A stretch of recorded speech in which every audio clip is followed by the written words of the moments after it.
How rarely he saw the field last season. Used primarily as a pitcher, Mendoza had a grand total of 3 at-bats without a single hit. He just came to me, last spring, and he started out in the rotation. And he can't, Coach, I just can't pitch it once a week. He said, I want to play. The answer was a spot in the infield. Mendoza was State's opening day starter at third base, and once he got his chance to play every day, he made the most of it. You have to be patient in this game. Not everything's going to happen right then and there when you want it to. That's something that I think this past year has taught me. There's an old joke in baseball that a player hitting below 200 is below the Mendoza line. That's named for Mario Mendoza, a light-hitting shortstop back in the 70s. NC State's Evan Mendoza is redefining the Mendoza line, raising the bar a lot closer to 400.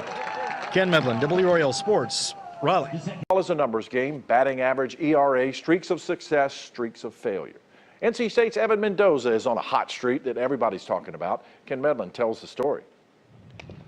Evan Mendoza has been an offensive dynamo for NC State. He's hitting .380 in the midst of a 20-game hitting streak, a huge reason why the Pack has been camped out in college baseball's top 10. This season I've really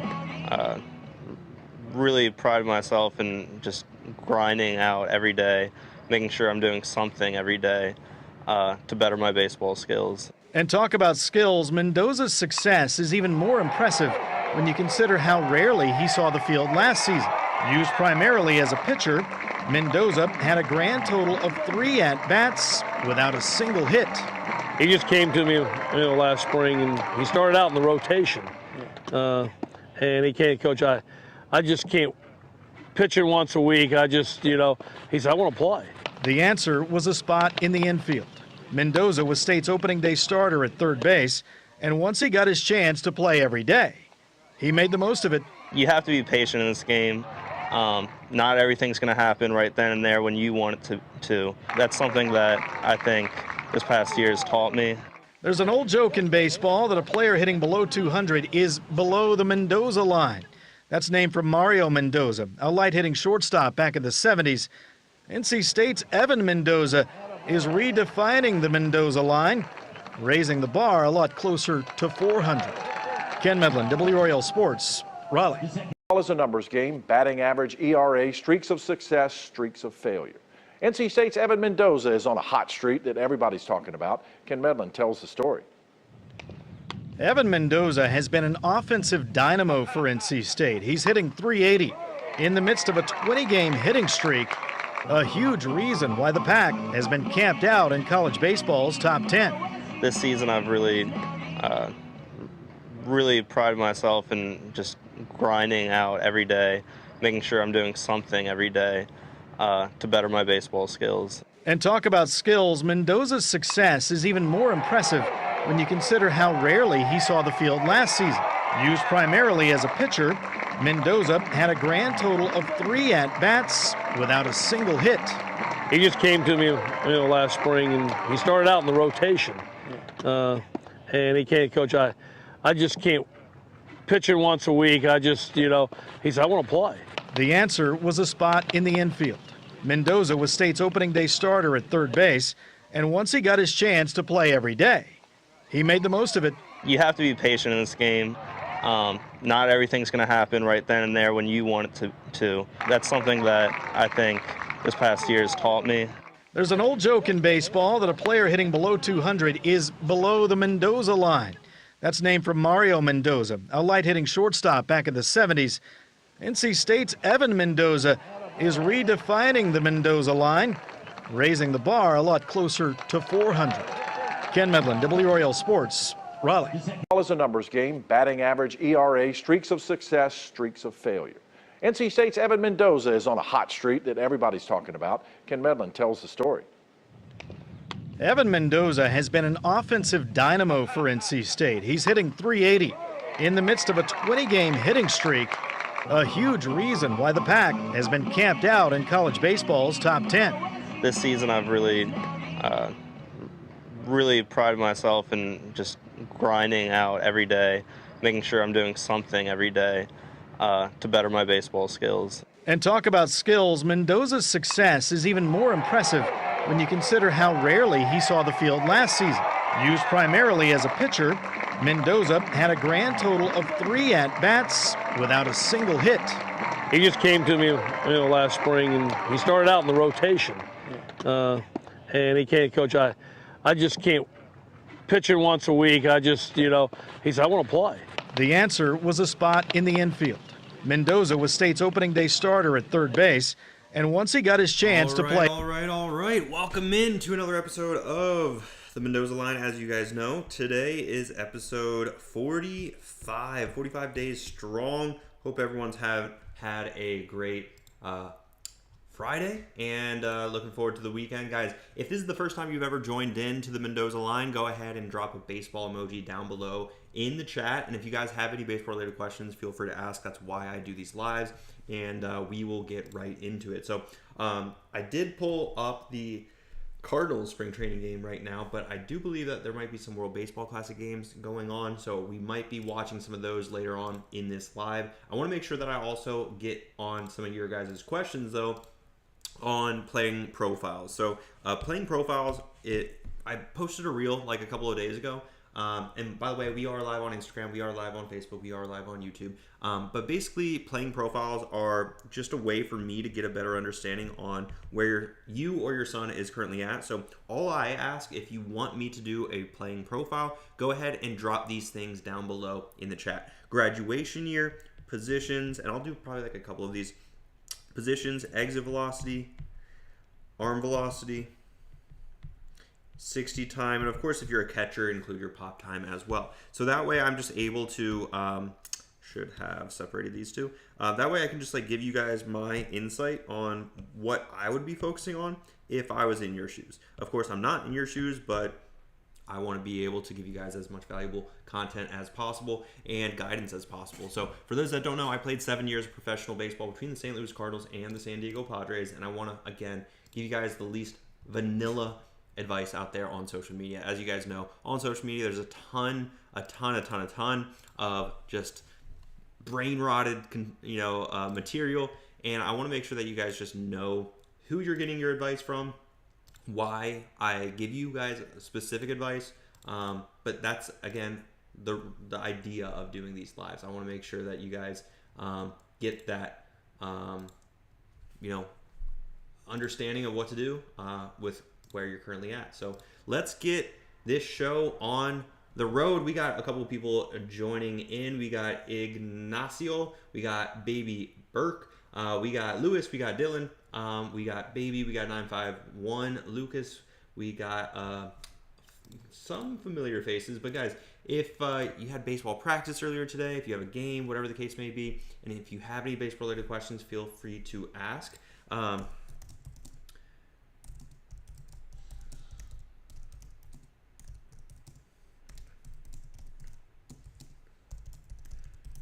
One second. By the way, guys, I just created my new website, and I think it's sick. One second. I think it's sick, and I probably should have put that on Do Not Disturb. I think it's sick, but you guys tell me. Click the link in my bio, by the way, if you are curious. But all right, guys. Well, like I said, if you have any baseball-related questions, or if you want me to do a playing profile, feel free to do that right now, and we will get this show on the road.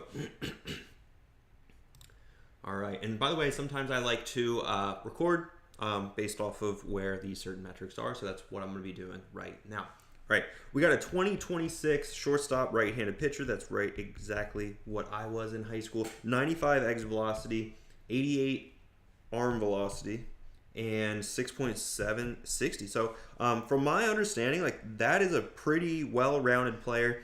Exit velocity is right where you want it to be. Arm velocity across the diamond, 88. That's above average. And then a 6.760. That's right where you want to be. So for individuals like this, of course, since we are talking about a senior, I'm always curious on like, okay, is this person have a commitment, right? Because if that individual is already committed, that's great. With these numbers, we should be committed, right? If we're not committed, though, that's where my biggest thing is like, okay, what's going on the recruiting side of things? Are we reaching out to college coaches? Are we doing any of that? Because obviously that's going to help us move the needle and start these conversations with college coaches. All right, we also got Coco in the house. Coco, we got you in the house. Come on, Coco. Coco's in the house. But yeah, that's why I love doing these playing profiles, right? Because I don't know if this person's like committed or not. And of course, by all means, if you are committed or aren't committed, just like give me some insight so that way I know.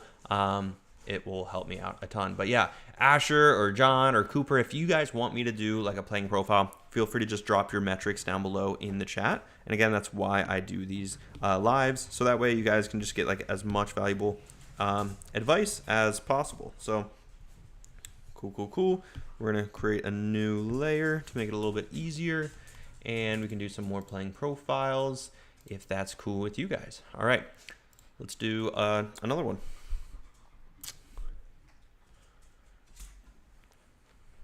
All right, we got a 2027 catcher with an 98 exit velocity and an 84 arm. Makes sense. 7/160. So in my opinion, that's not like super crazy with where we want to be, especially since we're a junior catcher. Ideally, defensive skills are going to be a huge area that we want to make sure that we're prime time on. 84 arm velocity, that's not like anything out of the ordinary. If anything, that's really like right where you want to be, because that's going to directly translate your pop time, which I think you had it written here. Yeah, a 195. So ideally, if we want to get this down closer to like a 1.8, anywhere in the 8s, right? Like a 1.89, 1.88, or anything like that, it's going to have to do with not only having a stronger arm, but also having better footwork and efficiency, release time, things like that. But ultimately, right with where you're at junior year, again, I'm kind of curious on if you're having any traction on the recruiting side, if there's any rooms for improvement, of course, getting seen, because you're at the stage where you're a good, solid baseball player considering these metrics. Now it's all about making sure that these college coaches can actually find you, which is where I help. Cool. All right. By the way, guys, if you have any baseball-related questions, feel free to always ask. We're going to be doing some playing profiles here for the next minute or so, maybe a couple more. But it really just depends on if you guys want me to do more of these playing profiles. If you don't want me to do these playing profiles, we'll switch it up, and that's part of these lives, and that's why I like doing these lives. All right.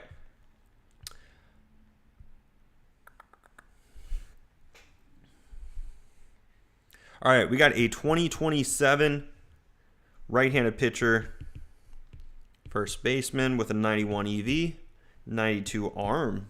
Okay, 7.360. So in my opinion, that 92 arm really is telling me a little bit more that you're guiding towards being a pitcher, because ideally a 91 exit velocity as a junior, it's not anything crazy, but ideally if we can get that closer to 100 off of the tee with a wood bat, that's going to show that explosiveness that you need to have with a corner position. By the way, guys, a lot of you guys already know this, but of course, the closer you are to the center of the field, this is where like the athletes are, right? This is where you really prioritize the 60-yard dash, because again, you want to be as athletic as possible. But once you veer off to the sides of the field, right, and first base is one of them, of course, this is where that power component comes into play, and especially your exit velocity, right? So if we don't have that power component, it's going to be a lot harder for us to play a corner position, whether it's right field, left field, third base, or first base. And in this example, that first base, having a 91 exit velocity as a junior, it's nothing crazy. Of course, if we can get that closer to 100 miles an hour in the next 6 months, that's going to dramatically help your chances of getting seen on the recruiting scene. But the biggest thing that I'm seeing right here, 7.360, being a corner guy, again, not the most important thing, but being a right-handed pitcher already throwing 92 miles an hour, I'm curious what kind of 92 is that? Is that more like a four seam, right? Is that more of a two seam with arm side run? These are the things that scouts are going to continuously be asking you, or really evaluating you whenever you're at a specific tournament, a specific evaluation event. So with these numbers, you definitely should be in the sphere of getting your name out there. And if it's not, that's an area that, of course, is important that these college coaches know who you are and know that you exist. All right. We got Tris, we got C Shibi, we got CHS, we got Cutting Around Landscape, Morales, we got Luis, we got Johan, we got Jack, we got Devin. Guys, if you have any base-related questions, or if this is the first ever Mendoza Line that you've ever joined in, by the way, the Mendoza Line is the name of this live. For a lot of those that don't know, the Mendoza Line was named after a light-hitting shortstop called Mario Mendoza in like the 70s or 80s. He played for like Pittsburgh, and anyway, he hit around 200. So a lot of people don't know this, but in baseball, if you hit the Mendoza line, it's actually not a good thing. It's actually a bad thing. So I always like to try to like think about redefining that Mendoza line. And in college, actually the intro, a lot of you guys probably saw maybe the intro. And by the way, all these are recorded over on YouTube. But the intro to the Mendoza line is quite literally a news station that did a piece on me, basically talking about, basically trying to redefine that Mendoza line closer to 400, because in college I was hitting close to 400. Okay, from Pennsylvania, Johan and Jeniel. Those names sound very familiar. I feel like I maybe spoke to you guys recently. Let me just see when that was, because I definitely... Velez. Maybe not. Jeniel Morales. That was April 6th. Yeah, that was like a week ago or so. Cool. Welcome in. But yeah, one of the awesome. One of the other pieces of content that I like to do is some this or that's. So that's what we're going to be doing next. Before we get into this or that's, I'm going to go ahead and play a quick little clip explaining who I am, what my program's all about. And of course, if you guys are interested, the next step would be to watch the video down below in the description. By the way, guys, I redid my entire website. I would love to hear what your guys' thoughts were. That's going to be in the link down below in the description over on YouTube. If you are on YouTube, if you're on Instagram, click the link in my bio. Let me know what your thoughts are on the new website. Real quick, if you have a son in 10th, 11th, or 12th grade who wants to play college baseball, listen up. At the Mendoza Baseball Academy, I built a triple play with the physical development, mental toughness, and a recruiting system that gets players noticed. And it's 100% remote, so no missed school, no wasted travel, just real results from home while your son works one-on-one with me. Click the link below to learn more and book a call with either myself or a team member today. Real quick, if you have All right. Dylan, welcome back in. It's always good to see a familiar face. We're just starting off the this or that's, so let's get this party started. All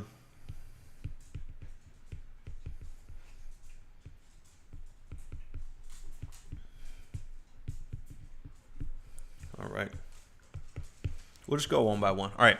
This or that, weighted balls versus plyos. So if you're a pitcher or if you're trying to expand your arm strength, I personally like weighted balls. And the reason why, because a lot of people probably know weighted balls and plyos, they kind of do the same thing. They help with your arm health. You can, of course, do a velocity throwing program, overweight, underweight training. There's a million different ways that we can use them. The reason I do not like plyo balls are because they're typically squishy, and the ones, at least from like Driveline and things like that, they don't feel like a baseball. So personally, I always like weighted baseballs that actually feel like a baseball, because again, that feeling of how we're training needs to be the same in practice as in the game. So plyo balls are kind of like that rubbery, kind of like squishy feeling, sometimes filled with sand. And I don't like that feeling, especially when I'm training. So I always prioritize doing weighted ball training. And that's also what I teach all my students inside my academy. Just got done with football and baseball training. Dylan, let's go. My fingers still stink from last night. What in the world? Yo, what? Exactly, Dylan. I don't know what's up with that. That's out of pocket right there. But we're having a good time. It's a Friday. Let's go. Let's go. Long toss. Long toss versus flat ground. All right. We'll record this one because it's a pretty solid one as well.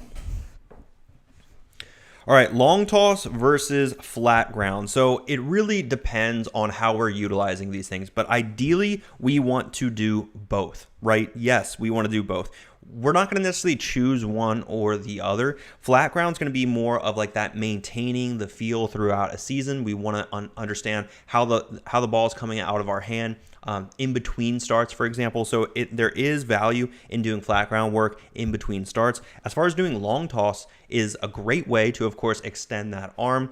Also, make sure that we're building that strength, building that speed. And these are the ways that you can ultimately do that as a pitcher.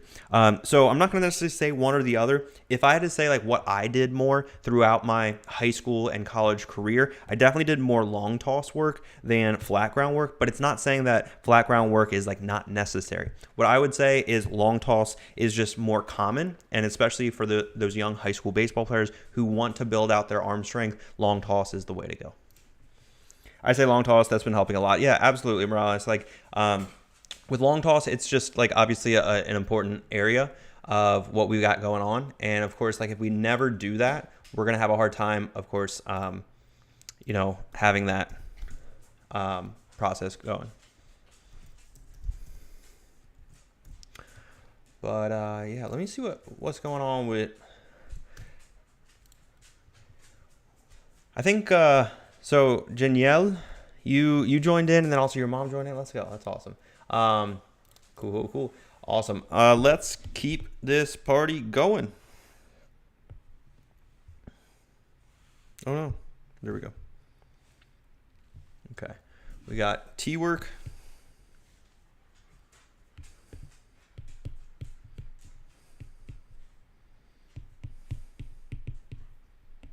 Oh, this is going to be a good one. This is going to be a spicy one. What you guys got? Comment down below in the chat. I'm always here to understand what you guys are thinking on these topics as well. All right, let's get into it. This or that, T work or flips. So this is hands down flips, guys. T, for me personally, and by the way, when I was in AAA, for example, our hitting coach and really our hitting staff, if you really want to call it that, basically all the position players, I would say about 8 of them, so roughly half of us, liked hitting off the tee. The other half never hit off of the tee.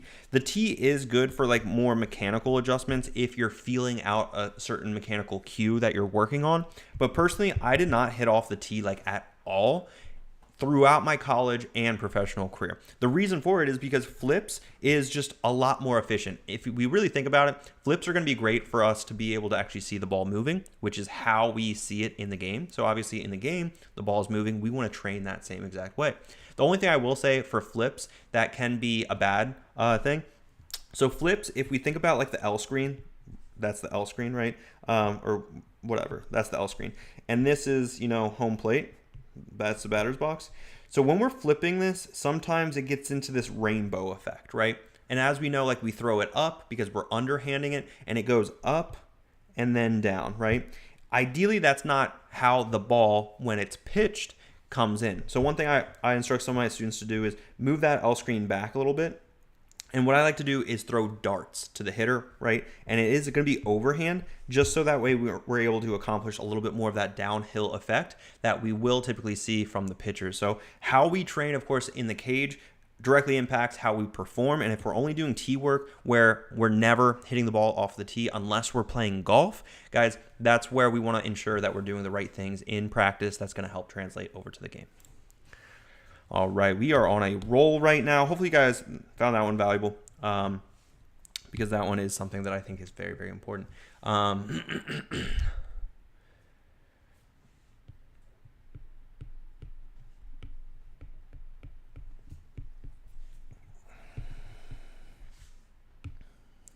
right. I like flip better because I like tracking the ball when someone is pitching. Yeah, so it's just a lot more... There are more variables, right? When you're hitting off of flips, the flipper could technically throw it inside or outside. It could throw it low or high, and you have to make those adjustments just like the same way that you would do it in the game. Ooh.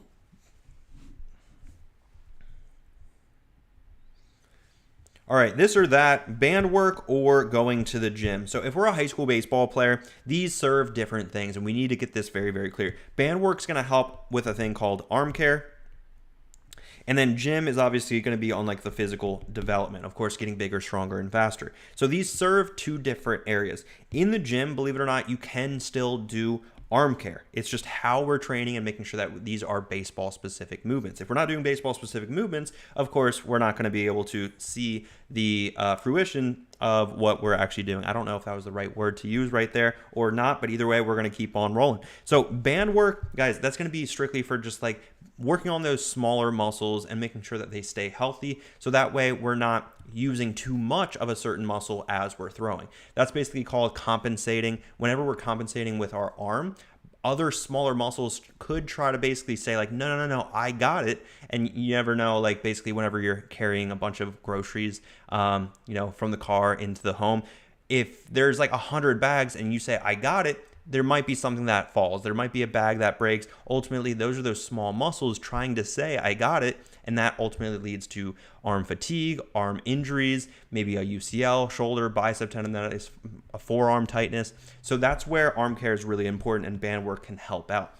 As far as building the bigger muscles, that's what the gym is really used for, especially as high school baseball players, as we want to propel into the college world. So making sure that we know the difference between the two. If I had to choose like absolutely one, like without a doubt, being bigger and stronger and faster in the gym matters a lot more than band work, because if we really think about it, some first basemen and stuff like that don't need to have a great arm, but you do need to be big, strong, fast, and athletic. And that's what we're going to be accomplishing in the gym. All right, we're going to do like one or two more, and then we're going to watch some baseball. I did have a Cardinals spring training game pulled up, and I was like, you know what, why not watch just to kind of see what kind of lineup they're putting out. But let's see. Ooh, let's do this one.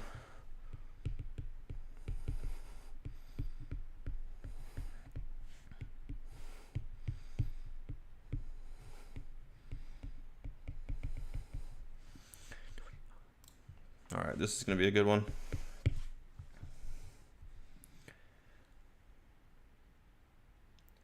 Nobody talks about how you have to do more at team practice or beyond team practice, and it doesn't happen at private lessons. So let me explain. If I had to choose between private lessons and team practice, guys, you do need to do stuff with a team because the team dynamic is important. Bunt defense, cutoffs, and relays. These are all team fundamental things that you can only really do with a team. Now, as far as private lessons, the reason that I don't like private lessons, well, first is from my personal experience. Guys, before I became a 7-year pro, before I landed multiple D1 offers, guys, the last time I did a private lesson was probably around 6th or 7th grade. So I didn't buy into the idea of private lessons because I truly do think that they're a scam. Guys, 1 hour a week is not enough for you to progress towards your dreams and your goals, right? If you want to be able to go somewhere, you have to put an abnormal amount of hard work in each and every day, hours on hours. And if you think that you're going to get somewhere worthwhile in just doing 1 hour extra per day, guys, or per week, that is not enough. Of course, we need to put in multiple hours. This has to be a passion of ours, not our parents, not our coaches. This has to be coming from within. So that's why I don't believe in private lessons. If you have that bandwidth to be able to put that extra work in, which every high school baseball player has, I don't care if it's in season. I don't care if you have homework or tests or quizzes. Guys, sometimes the sacrifice is sleep, and you guys don't want to hear that. But ultimately, at the next level in college, when you have early morning weights, early morning conditioning, when you have to sacrifice something, sleep is usually the first thing to go because you need to have good grades, you need to stay eligible, and yes, you need to show up to the mandatory things at the college level. Now it becomes that much more difficult to put in that extra work beyond team practice at the college level. And guess what? Private lessons aren't going to be there, but hopefully the resources for you to be able to bring your game to the next level, hopefully they will be available just like they were for me at NC State. Guys, I was hitting in the cage nonstop, sometimes at 1 a.m. because I had to find that extra time to get better and ultimately to be undeniably great. For me to, of course, also be able to transition from being a pitcher my freshman year to a third baseman my sophomore year. That's what led me to hit 362 my sophomore year and then ultimately get drafted. So private lessons is not the way to go, guys. You have to go well above and beyond team practice to actually go where you want to go. Usually private lessons, if the guy knows what he's doing, but if not, team practices is very beneficial. So private lessons, like even if the guy knows what he's doing, he's typically going to say like, good job when you hit a line drive to the back of the net. And if you're a solid baseball player, you're probably already going to know that you hit a good line drive to the back of the net. You want to repeat that, right? So we don't need to necessarily do the things that we already know. And that's why I think it's just important to, know these things before going into private lessons and paying a lot of money, because these are things that I just wish I knew before going into it all. But yeah, guys. So next up, I want to watch some baseball, if that's cool with you guys. Yeah, I decided to just see. I'm going to also see what other games are on, but I like to just be able to walk through a little bit of what's going on. So we'll watch some baseball right now. Another chance for Allen, off to Hops. All 6 outs on the ground ball. Tech is pitching well this evening. Through 2. Astros lead the Cards 1-0. And we get a nice little commercial break. But yeah, private lessons, like I do think that they can be valuable if you want to learn how to, basically hold a bat for the very first time. These are the things that typically a lot of the players I work with are pretty serious about the game of baseball, so they don't need to learn things like how to hold a bat, for example. But everyone's different. Like, I'm not going to sit here and say, like, I didn't find value when I was in 5th grade with going to private lessons. I think it was still valuable. It's just what your expectations are when you're going. Especially at the high school level, this is where typically it can be frustrating, especially from the parents' perspective, because you want to see such big jumps. And ideally what we're really looking into is how the player themselves are taking that initiative to do the extra work, when in reality that's not very common in high school teenagers, for example. If this is the first ever Mendoza Line that you've joined into, guys, feel free to drop the baseball emoji down below in the chat, just to make sure that you let me know that this is your first time. I want to make sure that I'm giving you guys as much value as possible. But yeah, guys. Could I see what would you think about my metrics and where it could take me to college? Potter, absolutely. Go ahead and drop your metrics, graduation year, your positions down below in the chat. I'm going to go ahead. He's looked great so far tonight, and the theme has been. I'm going to go ahead and draw some of these things out on my iPad. But yeah, graduation year is going to be one that I need from you. Positions, arm velocity, exit velocity, and 60 time. So drop those down below if you could, and that would be great. Sugarland.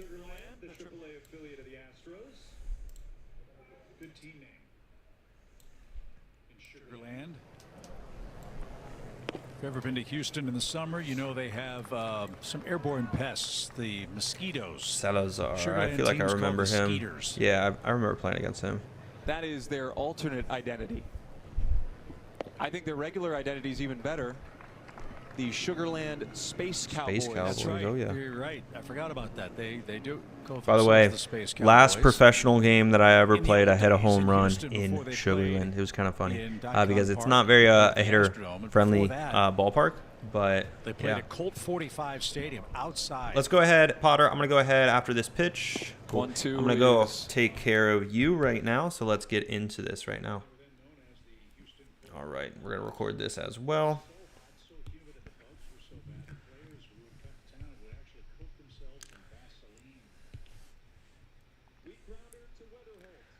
All right, we have a 2027 catcher. Arm velocity is 77. We got a 1.87 pop time. We got a 97 EV. That's solid. 696. So as a catcher, 696 plays, 97 plays, 187 plays. Arm velocity, this is going to help your pop time. As you know, if we can get that velocity up to the low 80s, that's going to dramatically lower that pop time, and that's going to really put you and separate yourself. As far as some other metrics that you gave me, 5'11", 170. That's a pretty solid frame as a catcher. So right with everything that you gave me, like a lot of these things are checking out, especially you being a 2027 junior. This is where recruiting is going to pick up big time for you if it hasn't already. So I'm curious also with where you're currently at on the recruiting side. That's my big question mark for you. Have we started communicating with college coaches? Is there any type of strategy that we have? And if not, that's definitely an area that I can help out with. Because, yeah, like with these types of numbers, we want to be able to put ourselves out in front of these college coaches, and ultimately that's going to drive attention to yourself. And if we don't have that attention on us, or if we never make it known that we actually exist, it's going to be very difficult for these college coaches to, come across your profile on Twitter, Instagram, whatever the case may be, YouTube, come across your email, hopefully that we're sending out. That's another area, Potter. Are you emailing college coaches? I'm curious on that. That's going to help you understanding your specific situation. Just because every player does come to me at a different time, it's always important to know where you guys are at, so I can help you guys out. The routine for a young starting pitcher is of paramount importance, but Leahy's gone out there and just fired strikes. Another chance for Weatherholt, sliding play, and he throws to Jordan in time. That was a nice play by JJ. Didn't panic. Hard hit ball, skidded to a stop, and got the hop he liked. Gave a little ground that bought him another step, and an easy flip to first. So 2 away for Altuve. We got some coconut water, by the way. Improving at second base and showing off against one of the game's best at that position. Yeah, it's a good point. Got a guy that's probably on his way to Cooperstown in the batter's box. All right, so you're working with some guys for it. Second for the Cardinals. I'm always curious when people are working with people, like what exactly does it? I'm sure there were a lot of folks. What exactly is it that you're getting help with? Because like if you're talking about like a travel ball coach or a high school coach, I'm curious. And Potter, by the way, 9-time All-Star. Give me some understanding on like. Is it a local person? Is it someone just like helping you out, or are they giving you like dashboards? Are they understanding very clearly for you? Like, who have they reached out for you on behalf of you, or are they like helping you start the process? That's the great part about all these young players. That's where I'm kind of concerned. So like if you are working with someone, or maybe starting the process of working with someone, like have you started, or are you doing it, or is it like up in the air, right? So that's the biggest concerns that I have with trusting maybe more like a local travel ball or local like high school coach to help you out. It's like if they don't actually have a follow-through program that they're actually going to put you through, it's a little bit scary. Because then it comes into the point of you're just trusting them, and I don't want you to trust them and just like that's that, right? So always curious on where you're at with things like that. But yeah, the big thing, if I'm going to kind of just let's do this, I'll make it a little bit lower on my end. So if we're talking about recruiting, there's going to be like travel coaches, high school coaches, maybe like friends. Old veterans, right? Basically, like all these people will say like, hey, I'll help you out. But the biggest thing when we're talking about recruiting, guys, is if you could ask them at any point in time, let's say you're working with them for 1 month, you should be able to ask them, hey, how have you helped me out in the recruiting process? And that sounds like a really scary question. And I think a lot of people avoid that question or avoid that conversation for way too long until sometimes their senior year of high school. And that's when you can't go back, right? So even after like a month of working with someone, even if it's like sophomore year, you should be able to ask the question, how have you helped, right? And if they can't answer that very, very structured with, hey, this is how many emails we've sent out. Hey, this is where you were before. This is where we're at now. We've made some progress in this department. We're making some progress maybe on our physical development or whatever the case may be. If they can't answer those questions for you, be careful. Be careful, guys, because that's something that I see too often, way too often, in my opinion. And that's where like what I have with all my students, and I can show you guys, but basically I have this database. It's not a database for like you to just email all these random coaches. you quite literally are emailing these coaches, and in the very last section, it's really cool because after we click send, we can see basically which ones are turning green because they've actually engaged with the emails, right? So now we know to put our attention here, here, and here. We don't need to put our attention here or here. We just need to put the attention on who's already showing the attention towards us. And I think that's very, very important, guys. So if we are just kind of doing the whole like spray and pray process of emailing college coaches, it's not going to be as good as you think it should spicy. be. So let's get back It's into... Ramon Mendoza at the plate. He'll take outside ball 1. Did you say Mendoza? Cardinal Nation, who does It is better? Mendoza. 2-0. There's another Mendoza. Look at the Crazy. DT, the lip wipe. Always presentable, always professional. Chris Tuno. Yeah, I'm not doing that. Mendoza. I'm just going I wonder if I met him. There's another Mendoza, He's got it down to a science. like a pitcher Mendoza, but I'm not sure about position player. It's amazing. He's the only PR guy whose hair color is the same color as the nacho cheese. Didn't know that. 3 balls and a strike to Ramon Mendoza. I think he might be listening to us. Pretty good chance.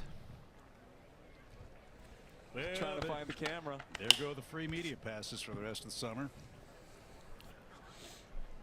3-1.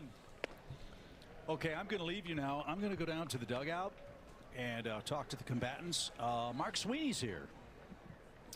So he's going to join you, I think. Great. Go burn the calories from those nachos off. Thanks. Getting your way down there. Appreciate the support. Okay. 3-2.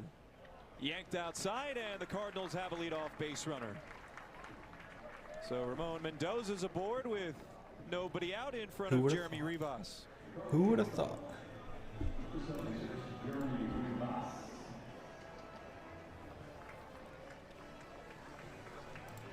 Oh no, I think YouTube might have caught on. Sweeney into the booth. Stream unavailable. Oh no.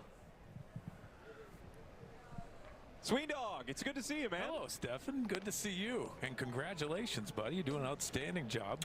It's going to be a lot of fun. Oh. I'm excited to work this spring with you guys and to see what's next with the Cardinals. But I remember the last time we actually got to work together, we were doing a mock game at Busch Stadium. Yes. So things have changed. And changed for the better. I'm happy for you, buddy.